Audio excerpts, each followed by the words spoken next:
Hello কাছের মানুষজন, নতুন ভিডিওতে জানাই স্বাগতম।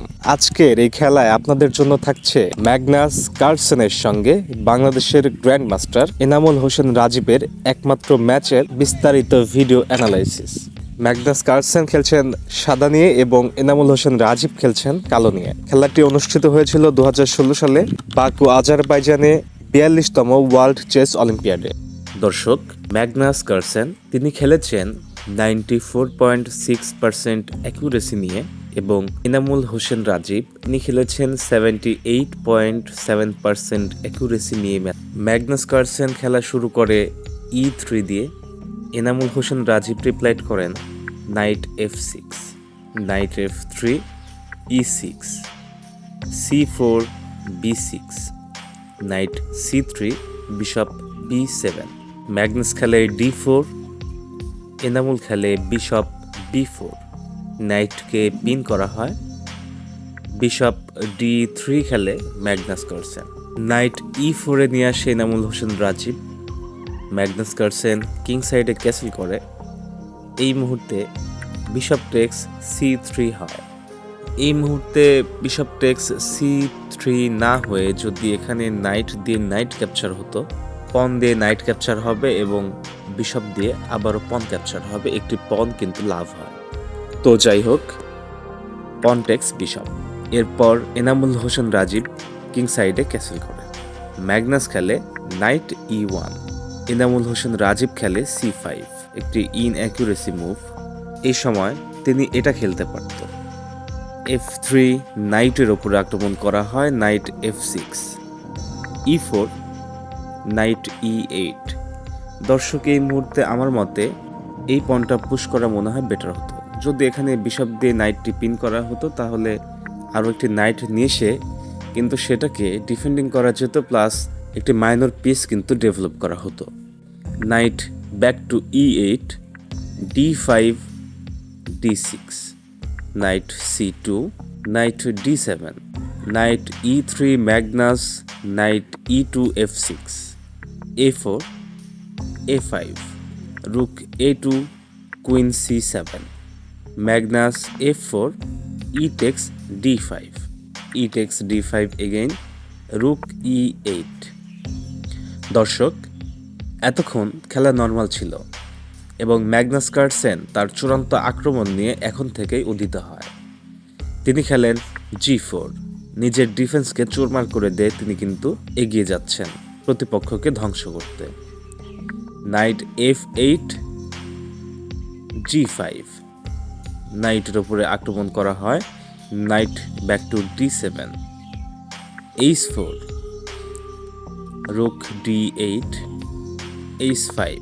দর্শক, ম্যাগনাস কিন্তু এগিয়েই যাচ্ছে।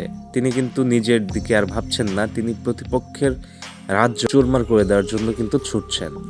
এই মুহূর্তে এনামুল হোসেন রাজীব কি পারবে ম্যাগনাস কার্লসেনের এই ঝড় আটকাতে? Bishop C8, night G4, রুক E7, রুক G2, king H2, queen F3, রুক E8, queen G3, রুক D8, bishop D2। দর্শক, কিছু সময় হলো আমরা দেখলাম ম্যাগনাস কার্লসেন কিন্তু তার পিসগুলাকে আক্রমণে ডেভেলপ করছে এবং এনামুল হোসেন রাজীব কিন্তু তার মাইনর পিস সহ যেগুলো রয়েছে সেগুলো নিয়ে কিন্তু সেই লাস্ট দুই লাইনে কিন্তু ঘোরাফেরা করছে। এটা ভালো লক্ষণ নয়। Rook E8, F5, knight E5, knight takes knight, rook takes knight, bishop F4। দর্শক, এই রুকের কিন্তু এমন কোনো স্কোয়ার নেই যেখানে গেলে এই রুকটি ধরা পড়ে না।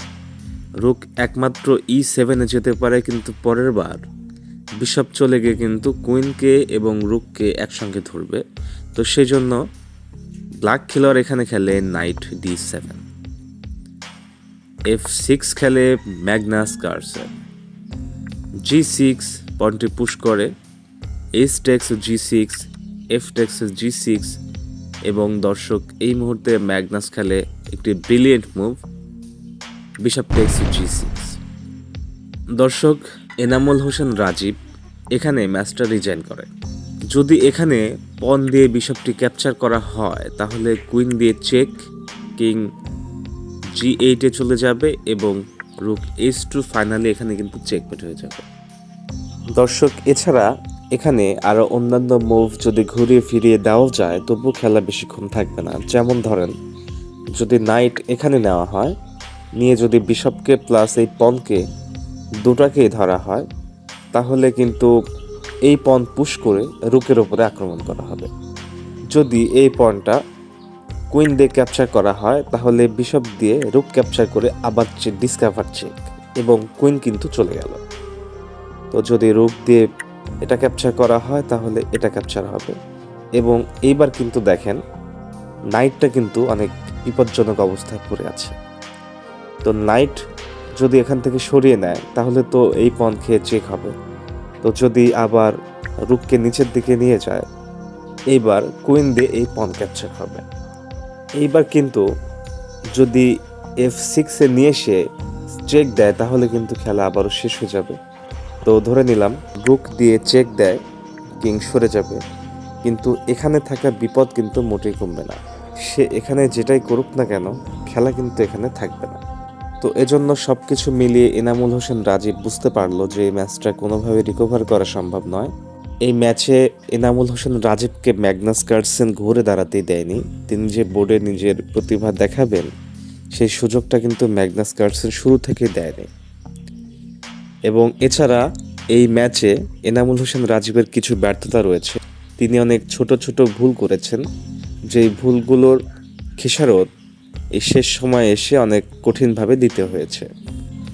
তো এই ছিল আজকের ভিডিও। আশা করি ভালো লেগেছে আপনাদের। যারা এখনও আমাদের চ্যানেলটি সাবস্ক্রাইব করেননি তারা অবশ্যই সাবস্ক্রাইব করে দিবেন এবং পাশে থাকা বেল বাটনটি ক্লিক করে রাখবেন। এতক্ষণ সাথে থাকার জন্য আপনাদেরকে অনেক অনেক ধন্যবাদ।